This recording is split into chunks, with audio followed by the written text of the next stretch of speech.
Hello, everybody. This is Nanette Kennedy, and this book discussion group is featured from Humanities Team and the Evolution Revolution group.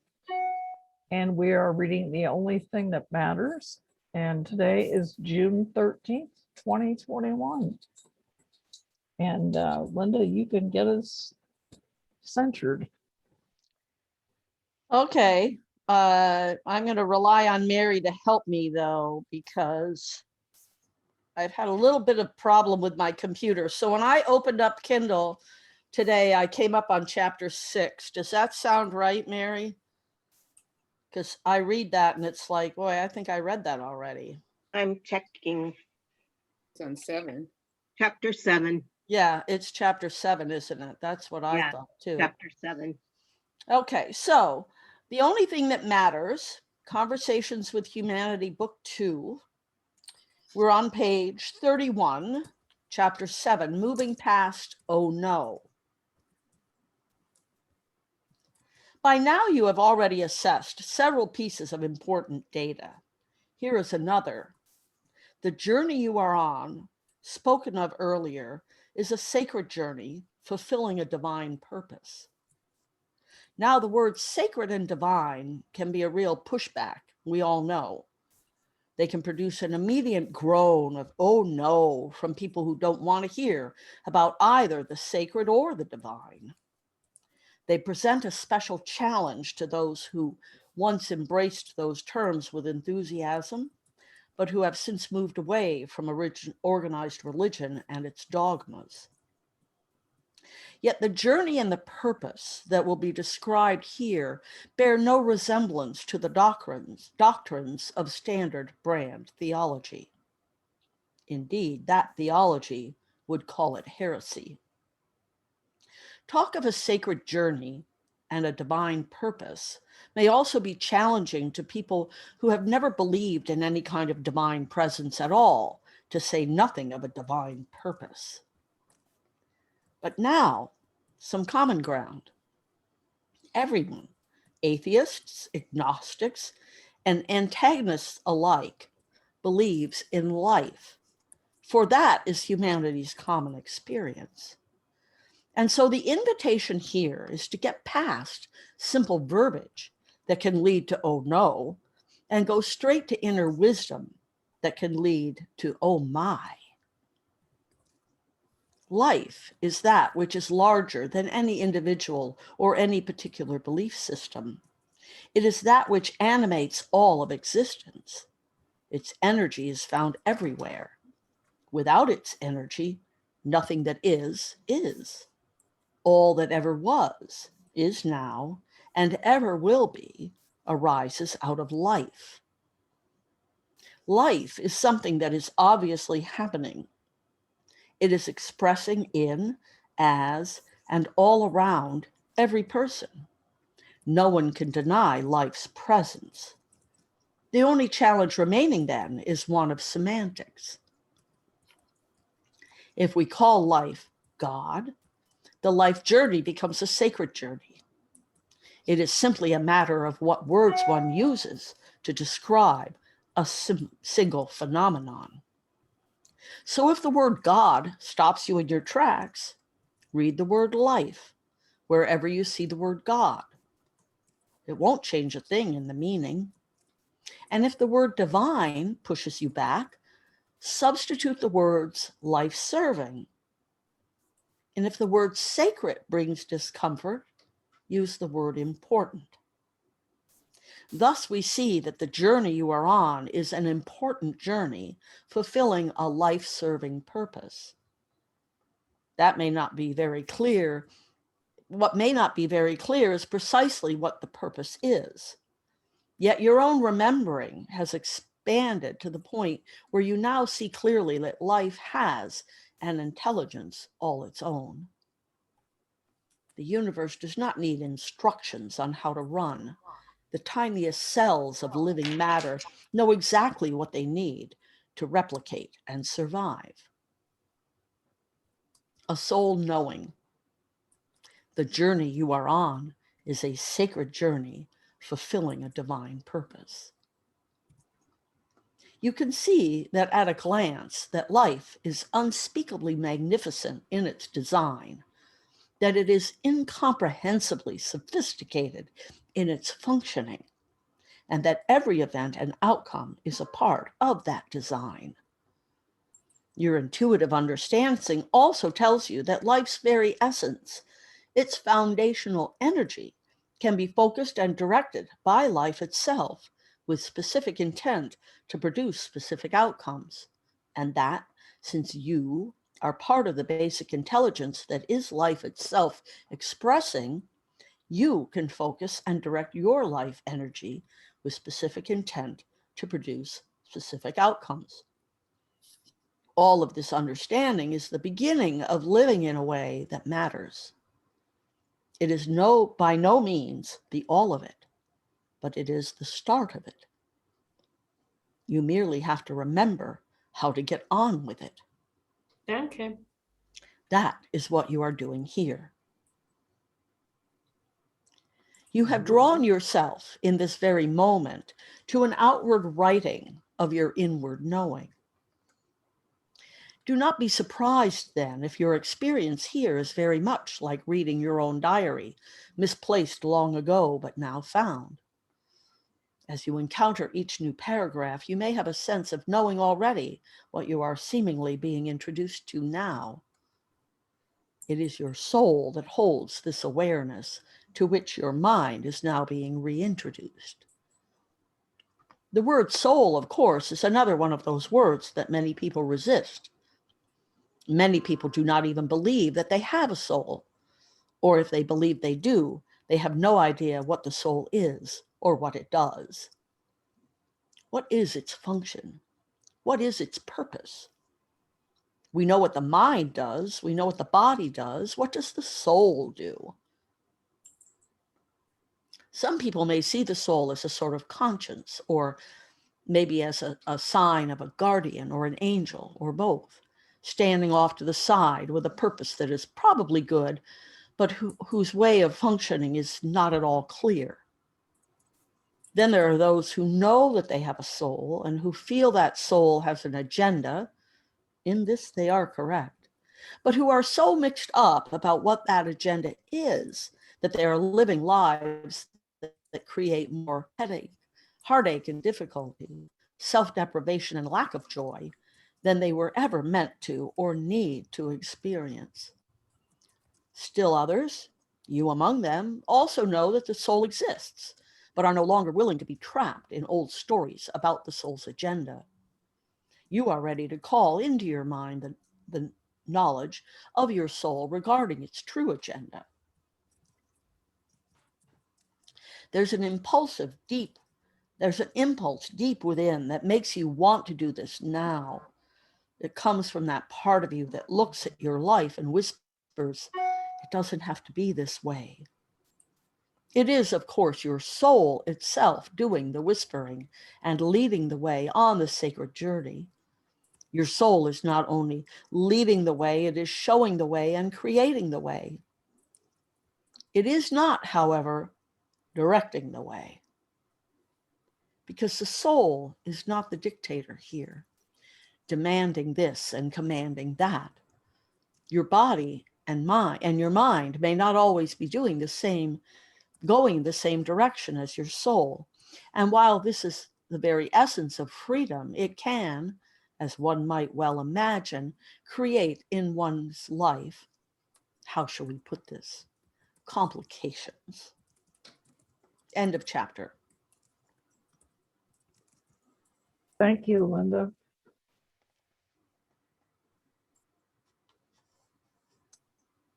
Would someone like to begin the discussion? Excuse me. Hi, I'm Joanne.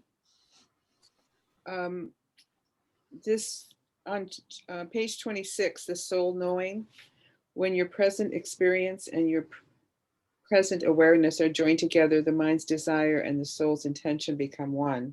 I feel like that's really important information. That bringing your mind and body together, so that the mind is interested in what the body's doing in the moment, brings it into the present moment, and then you are on the way of understanding what the soul's purpose is. But I feel like as long as the mind and the body are going two different directions, it's like my mind is like running the show and my body's just kind of being drug along with it, my life becomes more complicated. But if I can bring those two things together during the day, with intention, that I have an opportunity to drop into, what did they say? The soul is leading the way, showing the way, creating the way. I can drop into that place rather than my mind is more the dictator. Well said.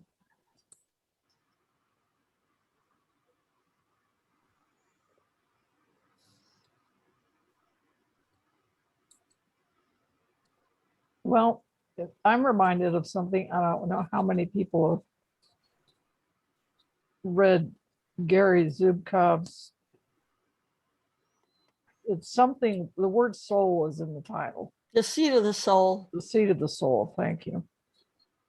And I don't believe what I'm about to say was in the book, but he was on, I believe it was Oprah Winfrey one day.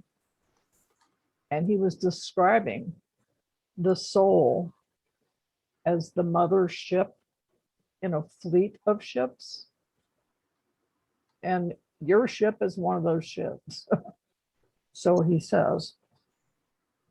And it's when you get right up next to that soul that you are with your soul. And it's funny because of different things we've read from Neale over time. I find myself talking to my soul, and I do it silently so people don't think I've lost my last marble. But it's so funny, and it works for so many things. And one of those things for me is when I am starting to feel down about something, and I don't want to be there. I talk to that life force, that soul, and ask for help and guidance. I try to move my little boat up right next to the ship over.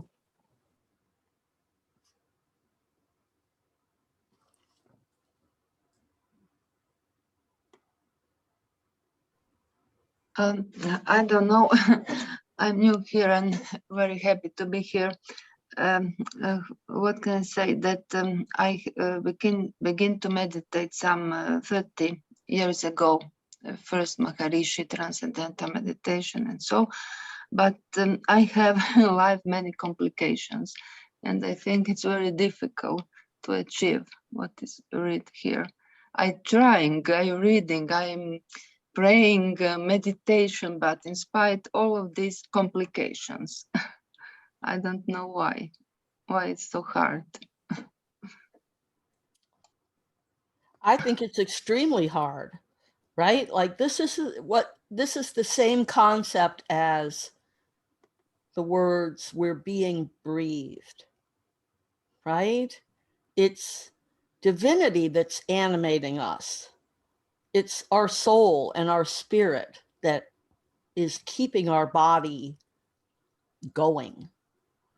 And the very end here where it says, it's your soul is not only leading the way and showing the way and creating the way, but it's not directing the way. And that's the real challenge, I think, right? To realize that we're here each of us individually with our own purpose for being here. And it's not our purpose. It's not our mind's purpose. It's not our body's purpose. It's our soul's purpose, which is God's purpose. It's divinity's purpose. It's not ours, right? We're actors. We're like, we got cast in this role, but it's really the divinity living through us, having the experiences that we in our individual bodies are allowing divinity to have, each articulated completely differently, right? With each individual that's here. So it's not easy, right? It's really not, because the majority of people that you're interacting with on it, that all of us are on a daily basis, they're not of this mindset. And so, you know, we're each going through our lives trying to be divinity as our soul would have us be. And the minute you walk out your door, you're in a different world, because people. So I say give yourself as much grace and break as you need, because this isn't at all. Sorry. Over.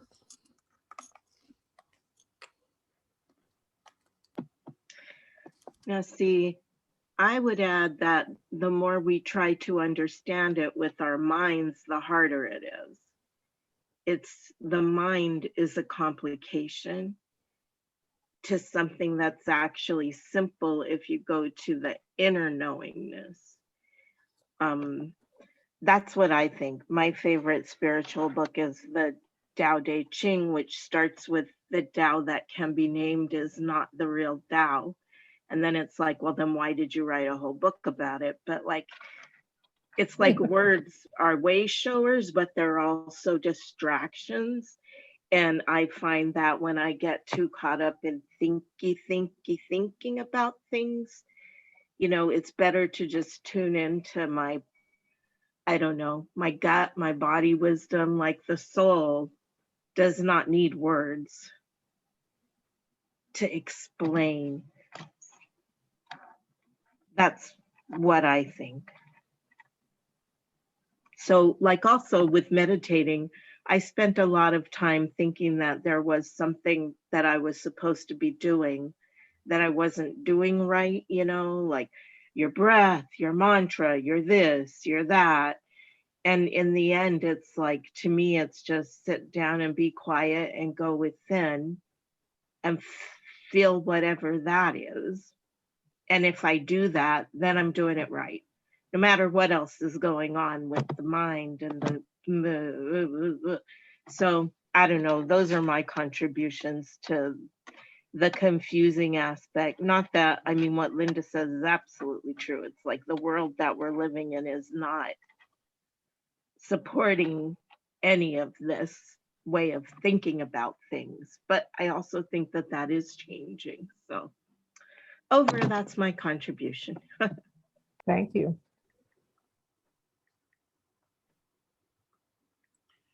So Joanne here. If you guys want to do something, a little exercise, just for the fun of it. Sure. There. So you have glasses on, take them off. And then take your hands and palm your eyes and let your head fall into your hands and take some breaths.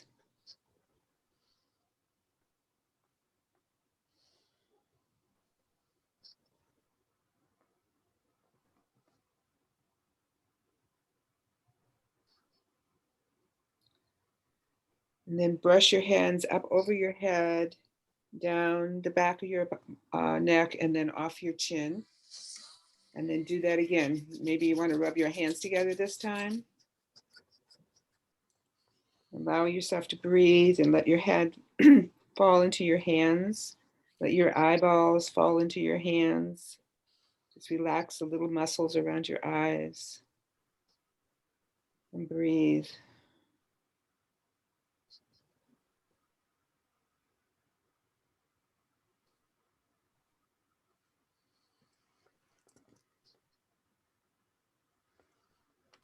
And then brushing up over the top of your head, down the back of your neck, off your chin. I'm going to do it one more time.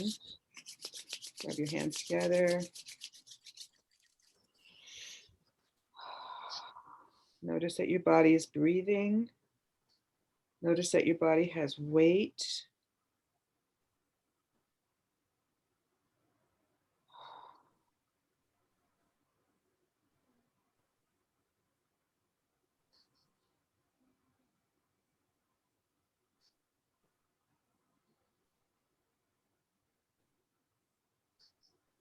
And brushing up over the top of your head. This time, let your hands go down the back of your neck, on your shoulders, down your arms, and if you can, all the way down your legs to your feet, and then coming back up, and letting your arms come over your head, and come back down to your side. And then just take a moment to notice how your body feels.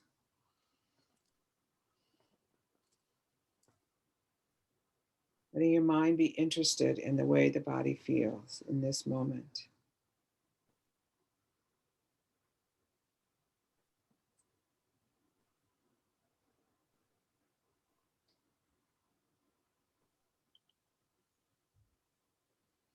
Okay, so I think that's what he means when he talks about the body, that little paragraph. When your present experience and your present awareness join together, the mind's desire and the soul's intention become one. And we can take a moment to feel our bodies, to let the mind be interested in what the body is doing, where the body is in this moment in time. It can be just a little moment, it can be like walking through a doorway, just noticing that you're walking through the doorway, that your body has momentum, body has weight, body has breath, that it brings those two energies together, those two aspects together, and then the soul has a moment to talk to us, to actually get through. Okay. Thank you. Thank you. That was nice. Anybody have an experience of their body that they want to share from that?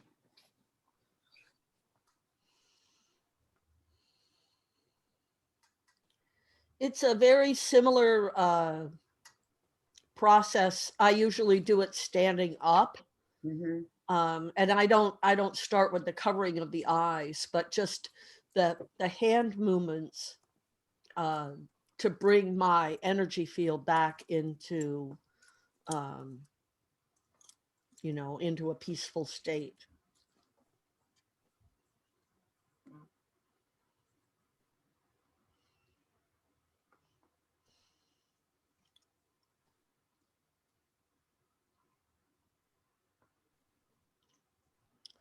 Should we read on? I'm happy to. Okay. Thank you, Joanne. Uh-huh.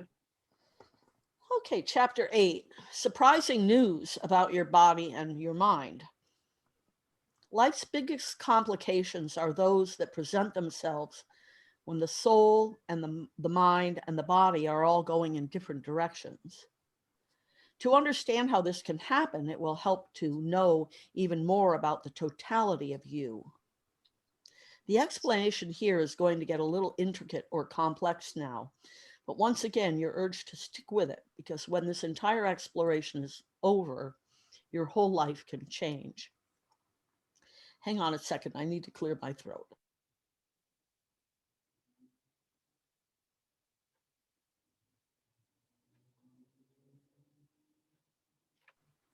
This is not an exaggeration. It is, in fact, a reasonable expectation. Because the intimacy of the explorations here is recognized, the format of this presentation, as you surely have noticed, is to present its information in tidbits. By placing vast and complex information before the mind in small pieces, the mind can more easily absorb it. This is not because the mind is dull. It is because sometimes it simply needs a rest. So if it serves you as you move forward, allow yourself to stop for a breather at any one of the many pausing junctures that have been inserted into the narrative text, indicated by this symbol. And I don't have a name for that symbol. When you come upon one of these natural stopping points, you may wish to do that. Stop, pause, relax the mind. Maybe silently consider what has just been read. One wonderful tool is to actually rewrite what has just been read in your own words in a personal journal. The idea would be to put your thoughts about these thoughts in a place where you can access them easily, and that which will be more personal to you than a book on a shelf that you may not pick up to read again for months. People tend to read their personal journals much more frequently than they reread books, even good books that they got a lot out of. Somehow a journal entry with the ideas found here expressed in your own words will seem much more compelling to your mind a year from today than this book itself. Give it a try. One more note about what's written here, please. To promote easier absorbing and consideration of the many metaphysical abstractions in this text contains, you will find in our continuing exploration here some circling back over broad concepts and some repetition of specific ideas. This redundancy is not by accident, nor is it by accident that you have found your way to these ideas. And there's a pause there. So now here is another of those ideas. It's a big one that many people have never considered or may not have even ever thought to consider before. Your soul has embarked on its sacred journey in a single identity eternally, while your body and mind are configured in their present identity only on this particular leg, your current leg of your eternal travels. Some people have interpreted this to mean that the soul lives forever while the body and mind die. Indeed, that is the standard interpretation of what most of the world's traditional religions, yet it is not accurate. The body and the mind do not die any more than the soul dies.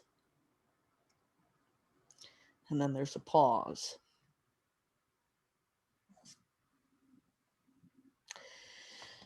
That is correct. The body and mind never die. As noted, this may be surprising information to some people. In fact, that's probably an understatement. It is probably the greatest unknown or unrevealed aspect of life. Ironically, it may also be the most important. Why? Why is this important? Because it takes you to a whole new context. It takes into a whole new context the matter of who you really are and why you are here. And it is critical to understand that if you are to begin to focus your life on the only thing that matters, the very reason that 98% of the world are spending 98% of their time on things that don't matter is that they have misunderstood who they are or why they are here. And they have misunderstood that because they have imagined that the body and the mind die while the soul lives forever. A soul knowing the body and the mind do not die any more than the soul does. As soon as we understand that we are three-part beings and that the body and mind never die, Everything in how we look at life changes. So let us now examine the intricate nature and the relationship of the body, mind, soul. Now, as we begin presenting these kinds of new ideas and embark on this portion of our exploration in earnest, please know that there's a possibility that something along the way you could be tempted to say, this is all very interesting, but what does it have to do with anything? What does all this esoteric stuff have to do with me on the ground, 9 to 5 experience? You'll have a chance to say those things later. Right now, you're going to be invited yet one more time to experience patience, because you can't decide what really matters to you until you know and understand who this you that's being talked about here is. A point that will be made over and over on these pages. So here's a very short primer on the true nature of you.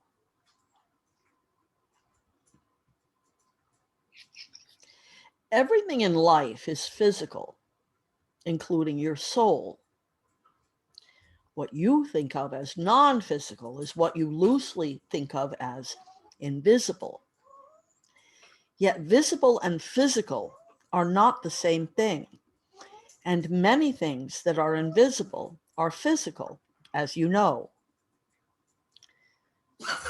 Most people who believe in the existence of the soul,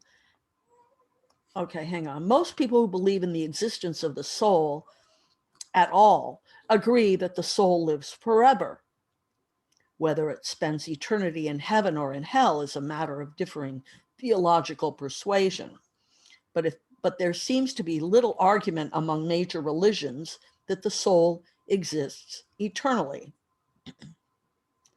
What most people have never been told about this essential energy of which your body and mind are composed also never ceases to exist, although unlike your soul, they change form. Your body and your mind could thus be called shapeshifters. They can and do change shape or form throughout eternity. They do this at the behest of the soul, which uses the eternal energy that forms the body and the mind as its tools. Essential energy. It says essential. What did I say? Eternal. Oh, no, that was Freudian maybe. Okay, let me read that sentence again. They do this at the behest of the soul, which uses the essential energy that forms the body and the mind as its tools. All right, hang on a second. Let me deal with my dog. Mm.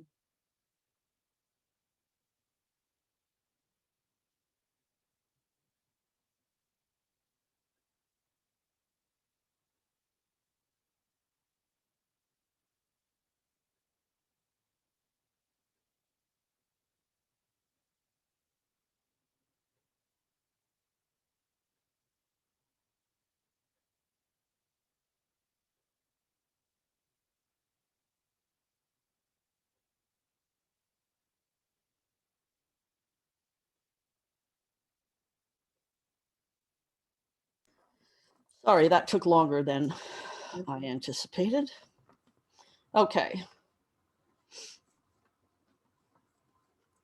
Think of a man who hammers out a new shape from white hot steel, which is malleable and can be poured until it cools and hardens. The energy that forms the body and the mind is likewise malleable when it is white hot, or in the language of metaphysics, when it shines brightly with the light that essential energy emits in its essential state. Wow, that's amazing paragraph. Yeah, do we want to pause? I have a teacher who used to say, there is no death, there is no birth. There's only formation and transformation, which is exactly what that says. Right. There is no birth, there is no death. There is only formation and transformation. But, it's hard for me to understand what that means, but he explains it kind of. I mean, he does a nice job of making an analogy. Yeah.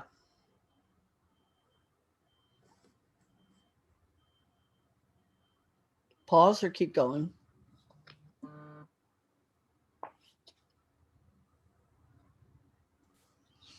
I'll keep Well, going. Ariana. Well, may I say something? Sure. Ariana, I'm very tired of these transformations. I'm really tired. I don't know. For me, it seems all the same in different expressions. And I want something, I don't know, other absolute. I'm really tired of these changings. Change over. What do you mean by that? I don't understand.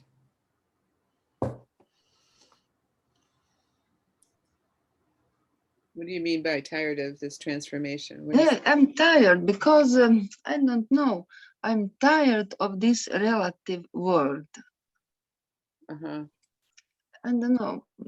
I want, I don't know, to finish this journey. But this journey, as I read, I read many books for 20 years of Neale Walsch.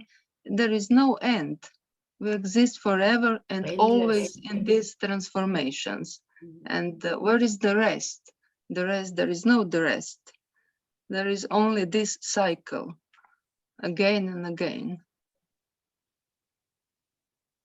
I'm tired of this. Over.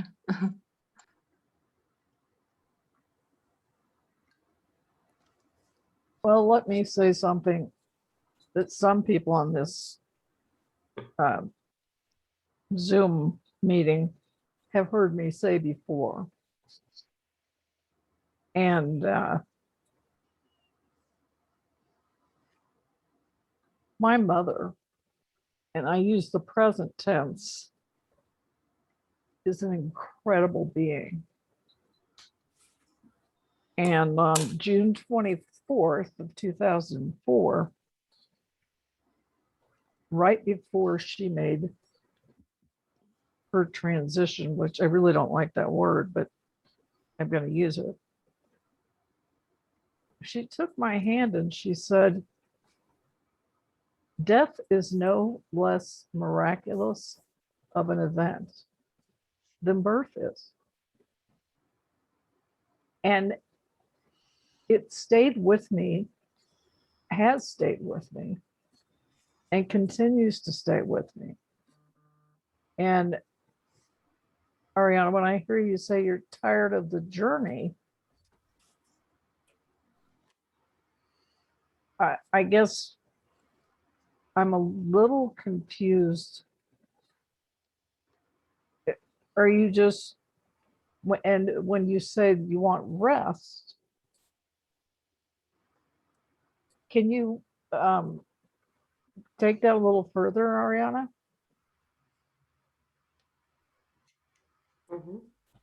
Yes, I don't know. I want to find God and to live in oneness. Is right to say in English, in oneness. I don't know. I want to be complete. I want to know the God. I want self-realization. I want to come to the end of this journey. But where is the end? There is no end, as I read. Or there is. You come to the end and then you may continue again the same cycle over and over. Well, we have not read Home with God yet. Have you read Home with God, Ariana? Yes, I have read, yes. What Okay. happens after that, yes. Yes. Well, then I'm not going to go into it here, but I didn't, from my understanding, and I loved that book so much that I typed it into my computer 3 times. And I think one of the things I felt like there was rest in the rebirth, the way Neale explains it. But that's just me. And welcome, Ann Derby. Oh, hi. Sorry to be late like this. We'll punish you Thank you. later. Are you just leaving? Are you just leaving? No. No. But anyway, that's my 2 cents worth. I think for me, what I have to do is find the joy in life. That's when I start getting closer to the purpose of life, is to be out in nature, to notice the flowers and the air and the wind, and to appreciate, to like learn how to appreciate that and my life, and to be satisfied. You know, I was listening to Hicks, Abraham Hicks, and he kept talking about being satisfied. That I think that's one of the conditions of a human being, is like we're never satisfied. Can't get no satisfaction, as somebody used to say, you know. We need to find, you know, in the moment, to say to ourselves, it's enough. I'm enough. It's enough right here, right now. I'm satisfied. And just to feel how that feels in your body, like to begin bringing the mind and the body together. You know, what does it feel like when I say I'm satisfied? And let your body relax and feel that thing all the way through all your little cells in your body, how that feels to them. Maybe put your hand on your heart to say it, you know. But just to find moments of joy and just being alive. That's so important for me, because my mind will just take me down dark paths all the time. So, thank you. Thank you. I I definitely, very much like the statement or I'm interested in the statement of Ariana, that she, as she told, that she is tired of this whole circle going on, and so, but I just wonder myself, Ariana, what do you wish would happen? I mean, that you feel happy or lucky, or not happy, but you feel fulfilled or whatever. What has to change, or what has to what has to happen?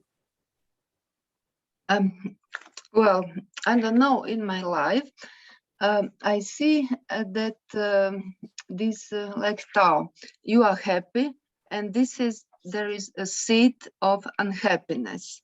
Then you are unhappy, and from this unhappy becomes a new happy situation. I Right. see that always, yes, it's changing. Nothing is, all is change. Say the cycles of life Yes, also, yeah. Sometimes we cycles of- feel happy, then yes. unhappy, and yeah. Yes, Okay. yes, this. I'm tired of this change. but that's the duality of physical form, and that's the nature of life, is change. It's the ebb and the flow, but the soul is the eternal. And so I totally agree with what Joanne said about joy and nature. For me, I find my joy in nature also, even if it's just like my little plants on my tiny little patio that I'm trying to keep alive, you know. And just even the sky and the sun, and you know, I think the connection with nature is a great place to find joy. I think finding joy is more important than most of us were ever taught as children. I feel like if I'm here in physical form, it's because I want to be in the physical. So to me, it's not about transcending all of that. It's about finding the joy of being in the physical, you know, the sand under my feet, the dirt under my fingernails, the smell of the rose, just the intoxicating beauty of the natural world. Even though I don't, you know, I live in a suburbia, there's like houses everywhere, but there's trees and there's flowers and there's the sky and the stars, and all of those things are places that bring me to you know, that ecstatic joy place. And yes, you know, I said I like the Tao Te Ching, and it's all about, you know, you need the long to know the short, you need the tall to know the short. I mean, the opposites are what this whole world is based on.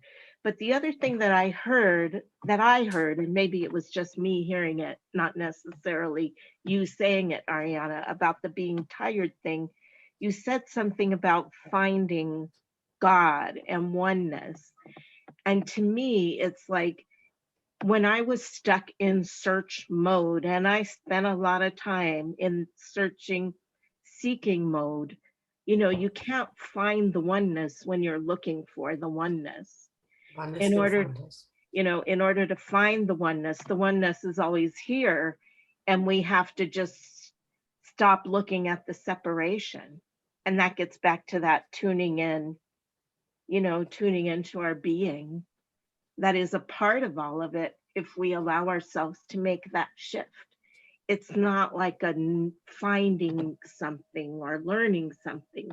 It's like a knowing. That's what he's saying. This book is all the knowing. We already have that knowing. We're born with that knowing, you know, we're a little baby, you know, we're not separate from everything.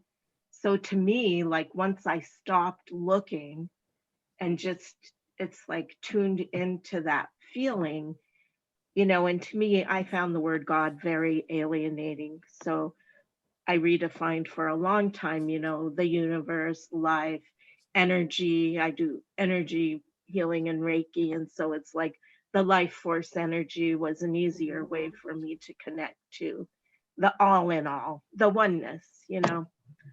That's all I have to say. And I hope any of that was helpful. I say something?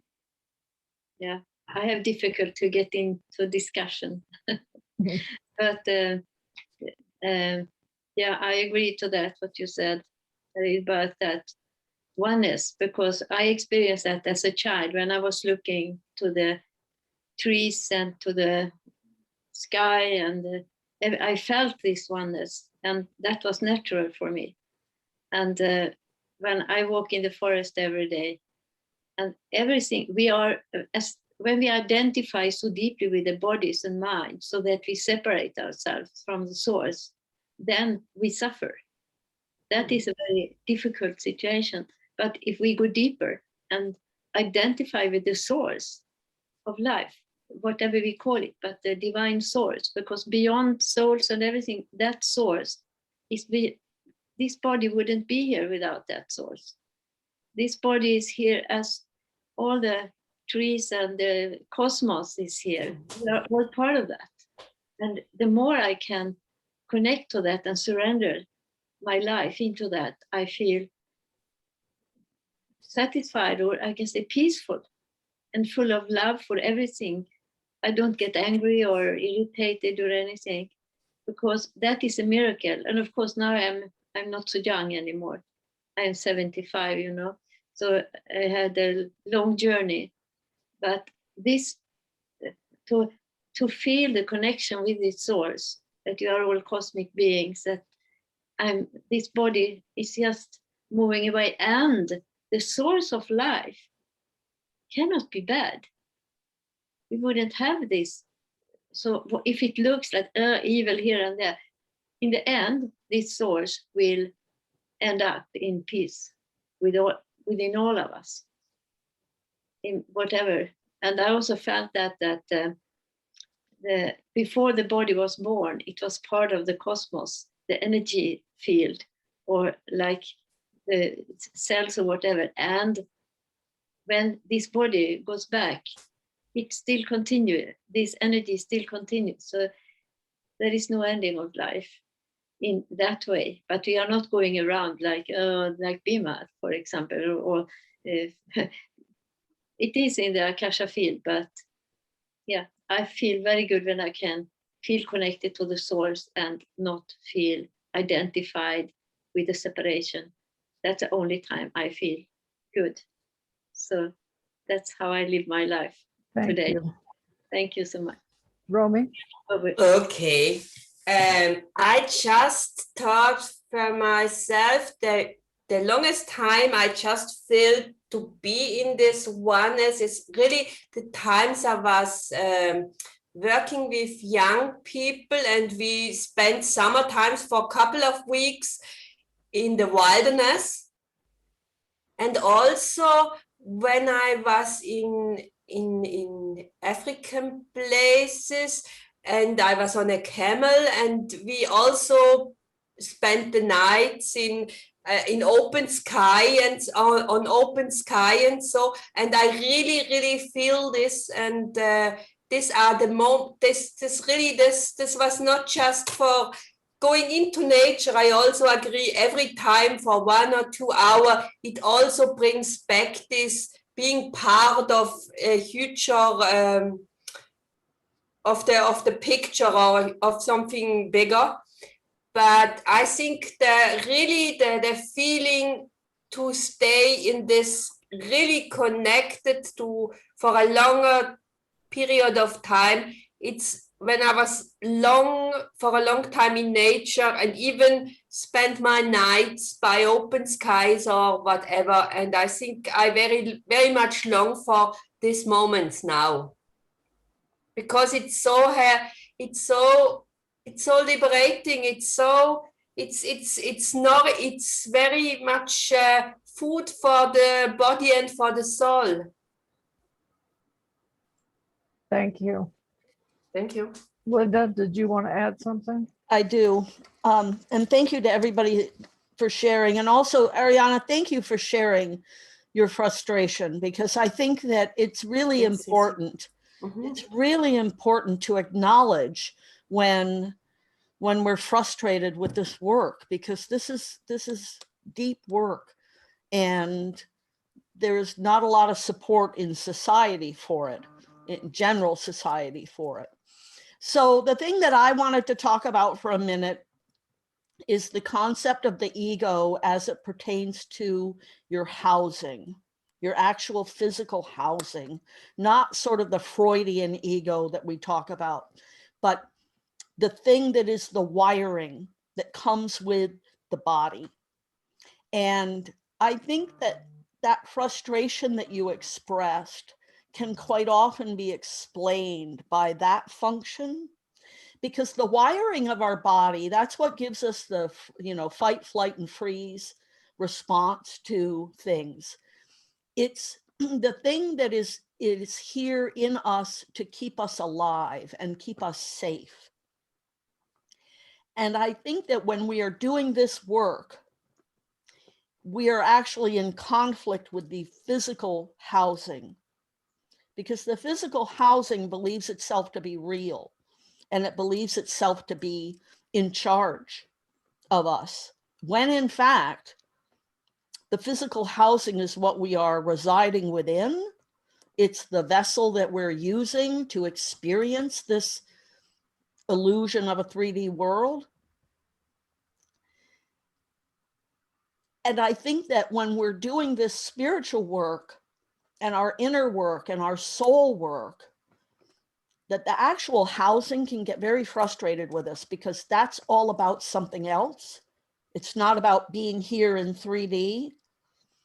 And I think that that can be a contributing factor to that sense of frustration, right? Because your body, the same mechanism that's making you want to run when there's something chasing you or freeze in fear, that same function, I believe, is saying, oh, enough already, right? Enough already. I don't want to think about this. Just live, just eat your dinner and go for a walk, and don't worry about all this other stuff. And because its anticipation is that if we really step into that wholeness, that oneness state, that it won't have a place.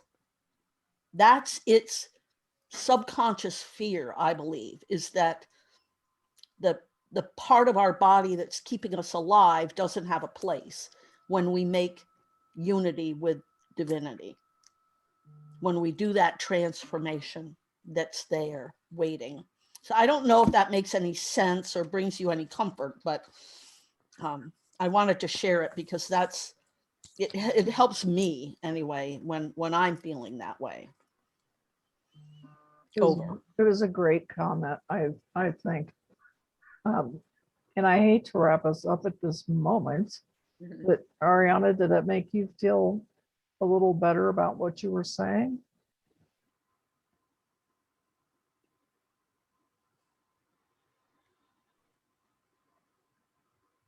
Yeah, here in chat. I don't know. I want to say that maybe will be better when here on the earth we will be all high developed creatures. Maybe will be better. Well, oh, this is all. Yep, well, My thank mother you. is. Wouldn't it's that okay. be nice? Yes, thank you, over.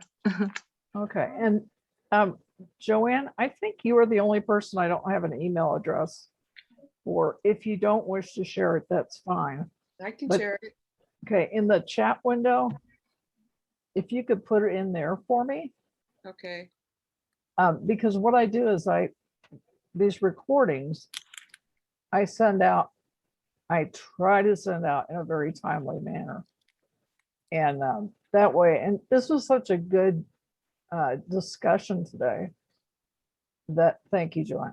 Mhm. And that I want to make sure that everybody gets a chance to hear this, because this subject we could actually even start with again next week, because it's a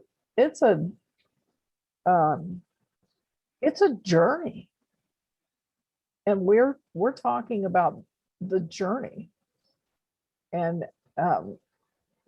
I have things I want to say, but I don't want to keep everybody late.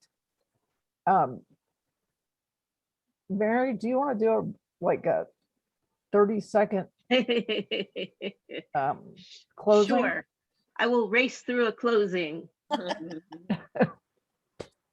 Thank you for bringing us all together here.